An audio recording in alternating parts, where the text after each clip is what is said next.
In the latest episode of the TV game show The White House on Uber, How to Pre-Purchase an American President, it appeared fleetingly as if the host was reading from the right script. Donald Trump said in Saudi Arabia that liberal interventionism was a disaster.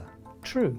He said you can't make or break nations. Post-Soviet Russia, Afghanistan, Iraq, Libya and Yemen are each testimony to that. He stopped bombing Yemen and reversed decades of sanctions on Syria, blocking in the process two of Israel's main routes to regional dominance, a divided Syria and a weakened Iran. I say fleetingly because what a US president promises and what he delivers are actually two different things.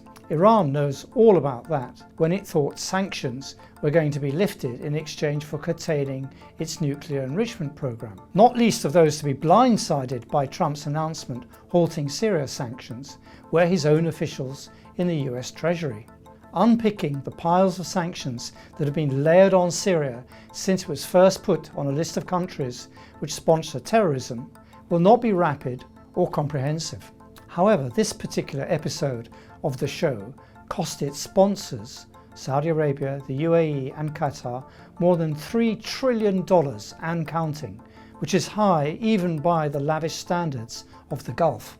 There was $6 billion from Saudi Arabia, $1.2 trillion worth of deals with Qatar, a personal 747 for use as president, a tower for Trump's son Eric, and an AI centre in Dubai, and much more to come, including cryptocurrency deals with the Trump family firm World Liberty Financial. The richest Arabs were competing with each other to lay tribute at the feet of Washington's latest emperor. While this orgiastic display of wealth was taking place in Riyadh and Doha, Israel was marking the anniversary of the 1948 Nakba by killing as many Palestinians as it could in Gaza and the West Bank. Nearly 100 people were killed on the day in which Trump was in Riyadh. Bunker-busting bombs were dropped near the European hospital at Khan Yunis, a strike aimed at Mohammed Sinwar, the de facto leader of Hamas in Gaza. Like the assassination of the late Hamas leader Ismail Haniyeh in Tehran, Israel was targeting a key negotiator at a time when it was purporting to negotiate. If indeed Sinwar is dead, it will take time to re-establish secure communication within Hamas, with one of several men who could now step into his shoes. His attempted or actual killing is proof, if any more is needed, that Israeli Prime Minister Benjamin Netanyahu had no intention of bringing the remaining hostages home alive. A hostage deal needs Hamas's forces to retain command and control. A guerrilla fight needs none. Netanyahu's mission in Gaza, which is to starve and bomb as many of the 2.1 million Palestinians out of the enclave as he can, as the famine caused by a 2-month total blockade of food, water and electricity has deepened. Not even the international community can ignore it. Not a day passes without a call from the UN that genocide is indeed taking place, and some European leaders have reacted. French President Emmanuel Macron called the Israeli policy in Gaza shameful. The Spanish Prime Minister Pedro Sanchez called Israel a genocidal state while speaking in Parliament and noting that Madrid does not do business with such a country. But not one public word of condemnation about Israel's behaviour in Gaza was spoken to Trump from the lips of Mohammed bin Salman, the Crown Prince and de facto ruler of Saudi Arabia, nor from the UAE President Mohammed bin Zayed, or the Qatari Emir Sheikh Tamim bin Hamad Al Thani. The charade in the Gulf was a massive betrayal for Palestinians, but as Palestinians know only too well, Arab rulers have a track record of abandoning them. Hamas and Hezbollah have both been severely weakened, although I question whether the blows they have received are terminal. But Hamas is still fighting on the ground as the underreported Israeli military death toll in Gaza continues to show, and no single guard has given up their hostage to save their own lives. The spirit of resistance in Gaza has not been defeated. In fact, the parallels with another historic defeat of colonial forces, the French and the Americans, have only grown stronger. In one sense, there is no comparison between Gaza and the Vietnam War. The force Israel uses today in Gaza dwarfs that used by John F. Kennedy, Lyndon B. Johnson and Richard Nixon, the 3 US presidents whose terms were stained by Vietnam. In a span of 8 years, the US dropped more than 5 million tons of bombs on Vietnam, making it the most bombed place on Earth. But by January of this year, Israel had dropped at least 100,000 tons of bombs on Gaza.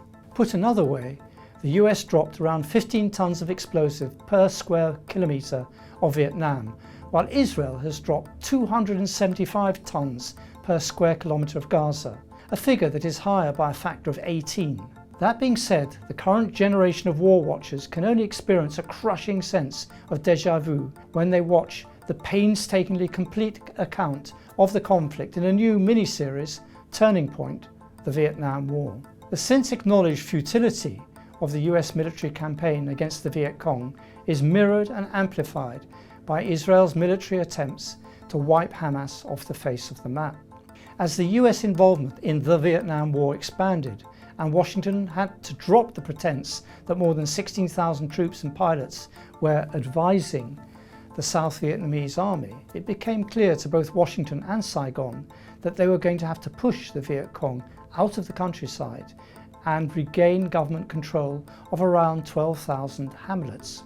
Probably nothing turned the Vietnamese villagers in South Vietnam against the US and their own government in Saigon faster than something called the Strategic Hamlet Program. These were the fortified settlements where villagers who had been turned out of their ancestral lands by the US troops could be forced to resettle. In the jargon of the newsreel at the time, the villagers could start a new life purged of the communists. Closely allied to this was another assumption of the US pacification program, the father of today's counterinsurgency.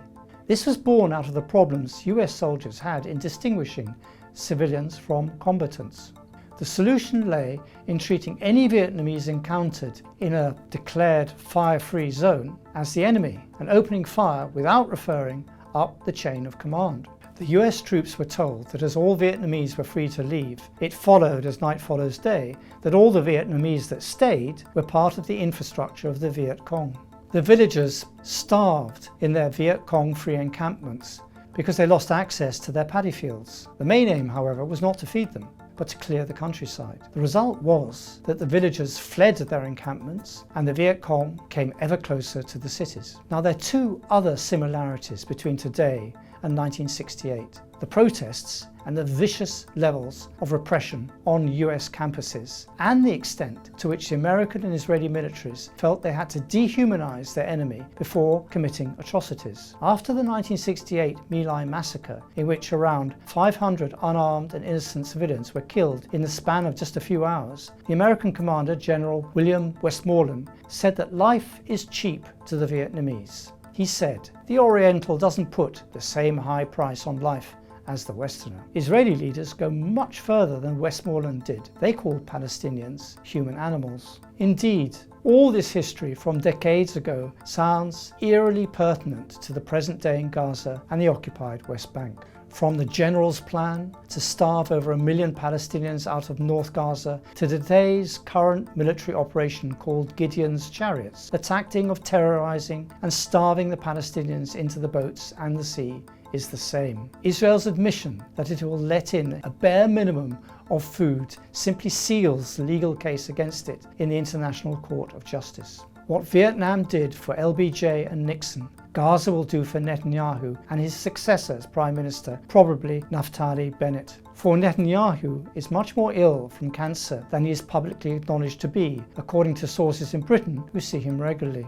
Two factors ended the Vietnam War, and with it more than a century of struggle to rid a country of a colonial master: the determination of the Vietnamese and public opinion in America.